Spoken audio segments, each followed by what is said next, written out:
Well, and I mean, it's neither left or right. I think that's the problem that we need to address. Like this is, you said the word right, oligarchy. This isn't a conservative progressive thing. This is a master slave thing, right?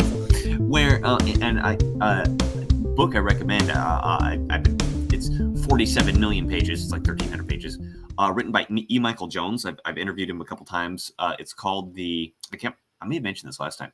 The barren middle, the conflict between a view of economics between the conflict of usury and labor.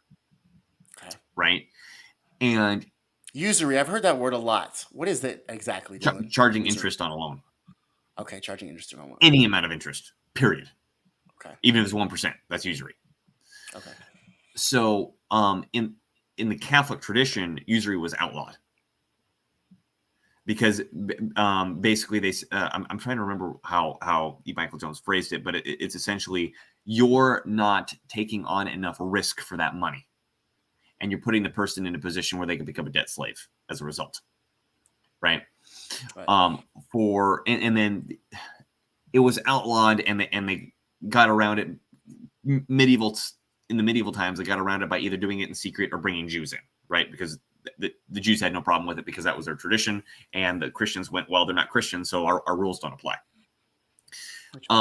There was that tension for the longest time, but it was when apparently Martin Luther and the Protestant Reformation came around, they lost that connection. And not only Martin Luther, I think in particular John Calvin was very promoting of usury, and that flipped it over. And then once we got to Newton created the deterministic universe that didn't require God to have things function anymore, because he came up with two ideas, which was inertia, the resistive force, and gravity, which is the attractive force. And these two things, working against each other is what creates all the movement. That got projected onto economics through Adam Smith. And Adam Smith comes up with this whole free market idea. And the conservatives really misunderstand what's originally meant by free market. Because the conservatives think, okay, free market means we could just freely trade with each other without government coercion, which is great. That's a great idea, right? But what free market meant to the British and the Dutch was, you're not going to trade with us. We're going to come in with cannons. And we're going to charge usury. And we can pay you whatever the hell we want. You mentioned minimum wage. We can pay you absolute subsistence or less than absolute subsistence level because, hey, that's what you agreed to, and that's just the way things are, and that's the market rate and whatever, right? So that's like the origination of the term free market comes from Adam Smith looking back to Newton, trying to create an economic system that was similar to the system of Newton's physics. And he comes up with the idea of the invisible hand, right? I think this is just completely damning to the history of economics. The invisible hand basically says, okay, there's the buyer and the seller, or the employee and the employer, and they have contradicting interests. And they're both acting out of self-interest, right? Greed and self-interest. But because they're acting against each other, they balance each other out. And through the entirety of the market, they have this higgling and biggling of the market that goes back and forth. When you look at it in totality, because you have both sides fighting each other, it ends up balancing itself out at the appropriate spot. This is entirely made up horseshit. So if you look at Newton's universe, you have inertia, which is the resistive force, and you have gravity, which is the attractive force, right? In Adam Smith's system, you have self-interest, and then you have competition, right? It's the same thing where you say, okay, you have these two opposing forces, and that they work together to create a system that creates balance. So basically, the science of economics, we're still repeating these ideas from Adam Smith. It's pseudo-physics. It's all it is. Okay.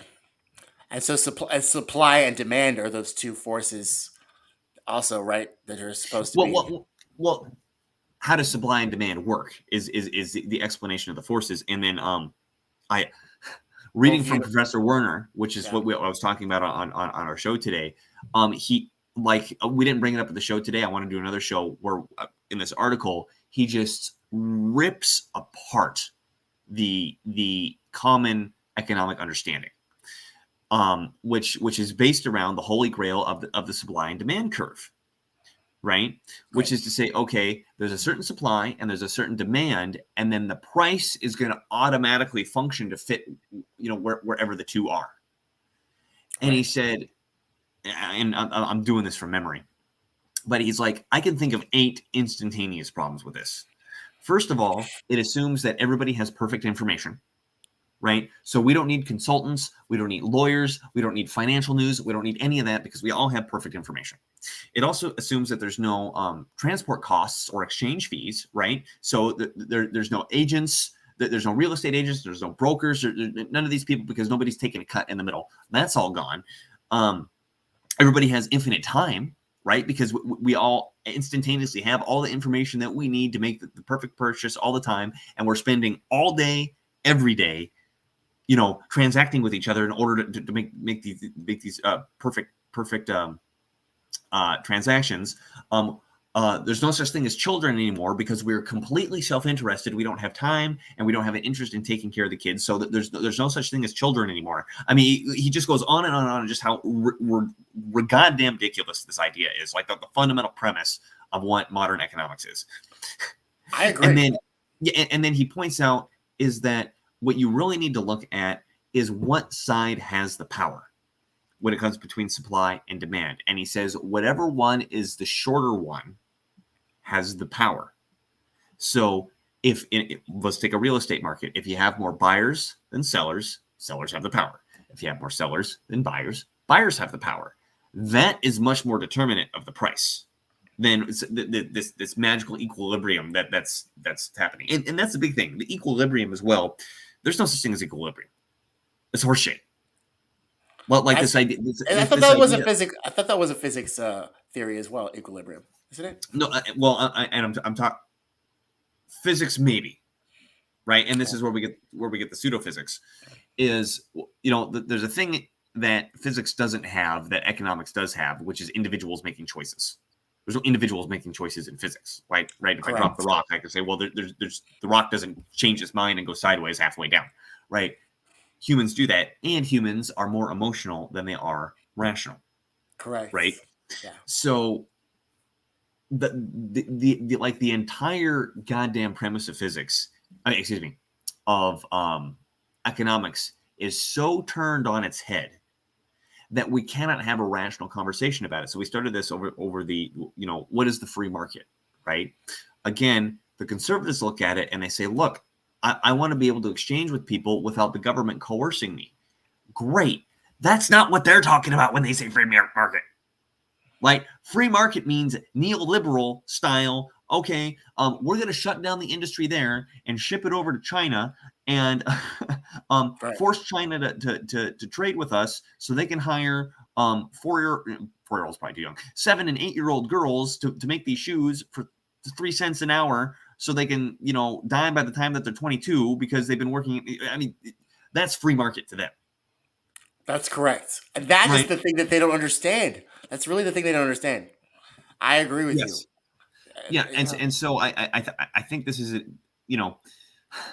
the parties, they can make a big show fighting about this stuff and saying that this is a left-right issue when it's really a top-bottom issue, master and slave issue, right? Yeah, agreed. I think similar to the student loans where it's like, okay, Totally agree with you. Should that person have made that decision or not? Well, I don't know, but it's really, really easy for you to just fix the whole damn problem right now.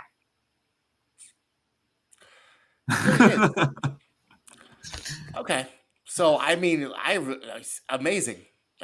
You really discussed, you really illustrated that point like so well. That's exactly what, like, they do think free markets like that Free market really is like that because that's what they've been doing for like the past 40 years.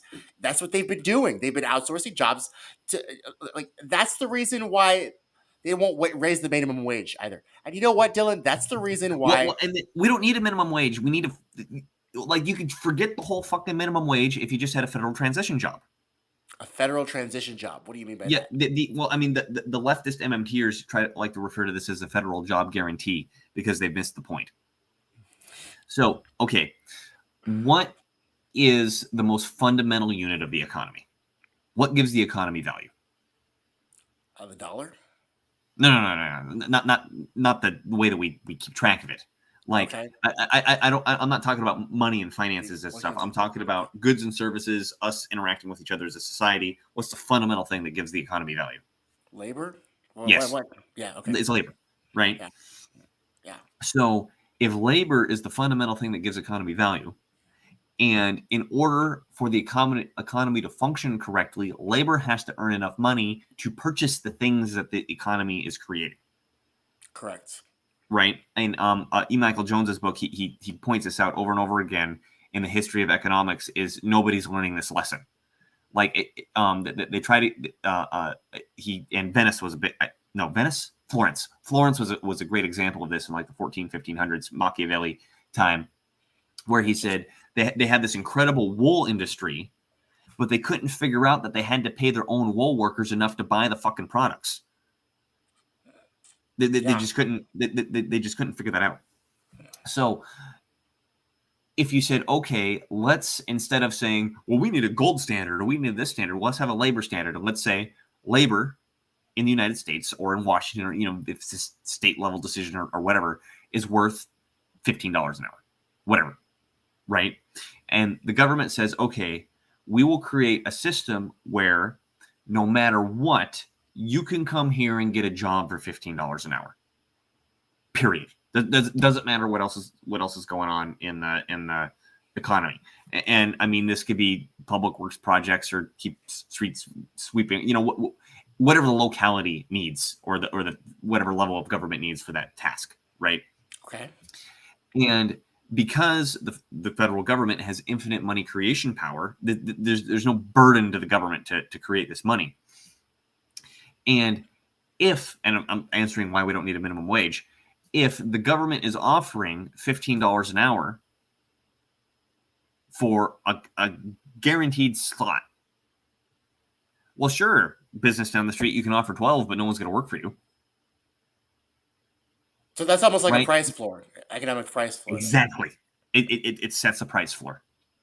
Yeah. And so this is where it gets really interesting because it is a thing for money to drain out of a community, right? If you've got, a small community here next to the city, everybody goes to the city to work, they spend all their money there, they come home, all the money gets drained out of the community, right?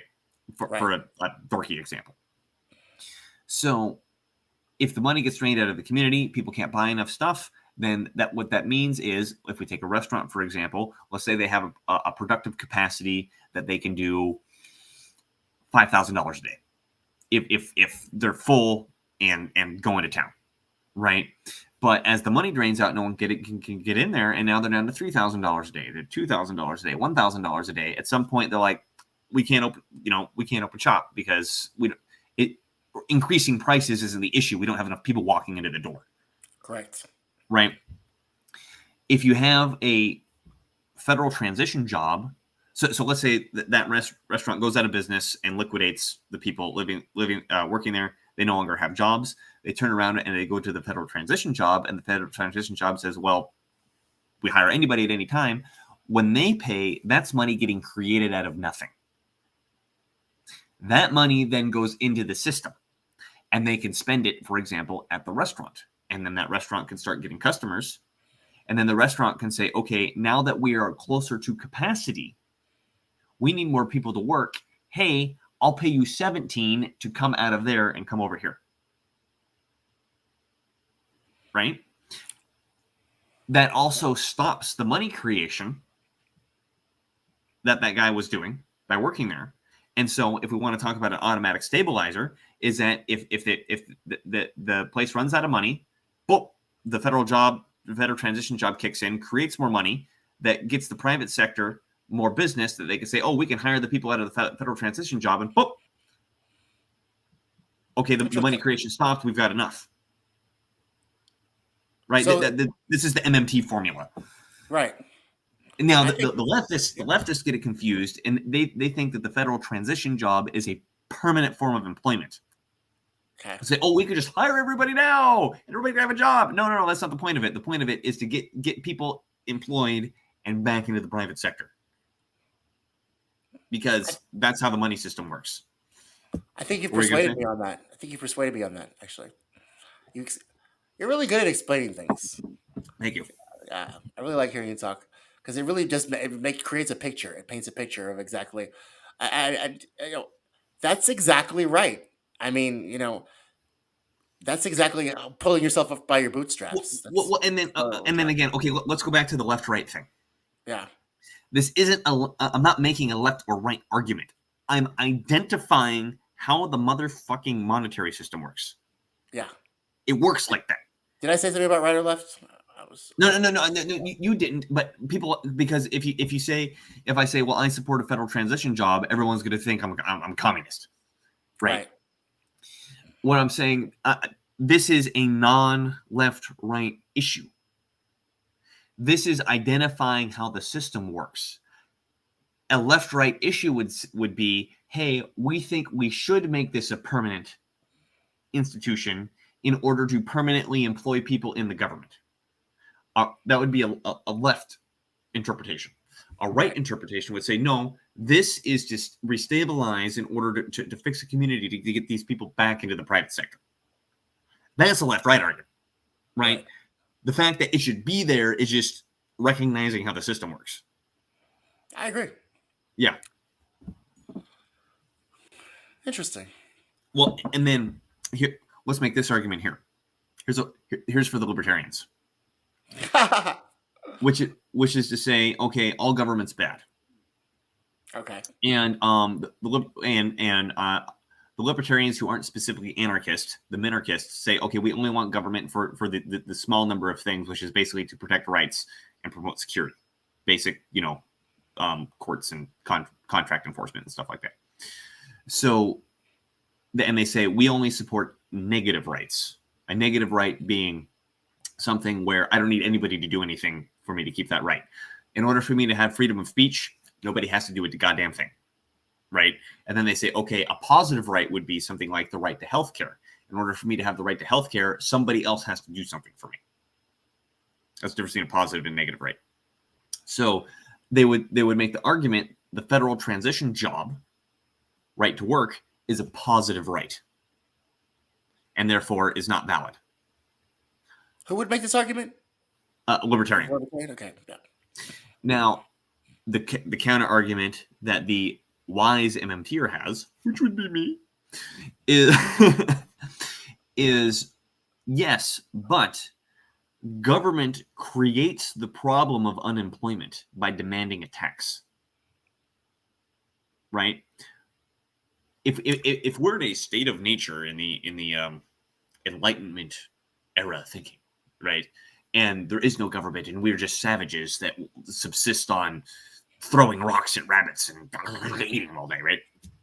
And there's no government.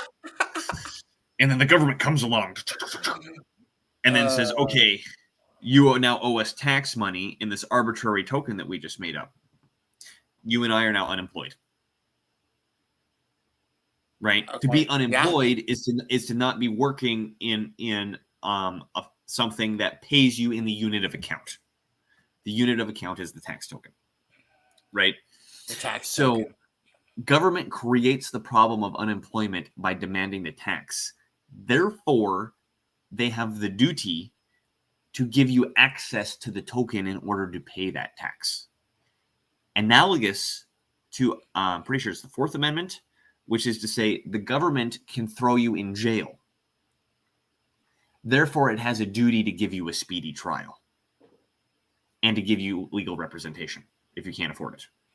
Yes. Right? Because I don't think a libertarian would have a problem with the Fourth Amendment. Right? The only person that has a problem with the Fourth Amendment are the Democrats, Republicans. So. Good point. But I mean, philosophically speaking, I'm making the argument that the federal transition job, as a in quotes right to work, is analogous to the Fourth Amendment. Right. If you understand how the system works, which requires dumping the barter theory of money. If you're with if you're stuck with the barter theory of money, none of this makes any sense. When you recognize that the barter theory of money doesn't really have any evidence to support it, and the credit theory of money is more likely to be reality, this makes a whole heck of a lot more sense. And then you say, okay, well, the government has the monopoly control over the issuance of currency. It's the only place where money can come from. So therefore, if it doesn't create it, nobody has any money. So what is the appropriate way to create it? Well, if we said labor is the source of value and we want to set labor as the price floor, and that's the most moral way for us to do it, then that would be the way that you would have to set it up. And it would be consistent with the principles, at least as we have, of the United States. If everybody who's watching this now or recording could like, share, and subscribe it helps us out a lot. Yeah. I hate saying it, but it's just true.